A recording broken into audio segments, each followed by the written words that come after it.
So the International Peace Research Association, which I represent, was formed 60 years ago, mainly by academics, by professors, mainly in sociology, in history, some in women's studies, and it was a grouping that was really based on communications in Scandinavia, in other parts of Europe, in North America, and just a little bit in Latin America. But over the 60 years, it grew to become a truly global organization, and it now mainly works through 5 regional associations in every region of the world. I'm very pleased and honored to be at the top of this position for now, but we are a democratic organization. So in fact, I'm term limited, and I'm pleased about that. I don't believe one person, especially from the global north, should be the head of an international, not a truly international association for very long at all. And this is the end of my 8th year and the end of my term at the end of this year.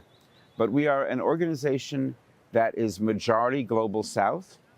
Our council has had as its mandate for decades to have 4 representatives from every region. That means that Latin America, Africa, and Asia Pacific do make up and have for a long time made up the majority of our council. And also, it's an organization that's leadership is committed to structurally gender parity. So we have a lot of women leaders. In fact, coming up as my co-secretary general now, and she'll be the senior secretary general next year, is an Argentine, a jurist, a judge, Marite Munoz. She'll be in Colombia with us at this conference in Bogota next week. And then later in the year, we'll be electing her co-secretary general, probably from Asia Pacific, just because we won't do North America again for a while. We just had recently an African co-secretary general. So it's a rotational business to really understand the world from a truly international and global perspective.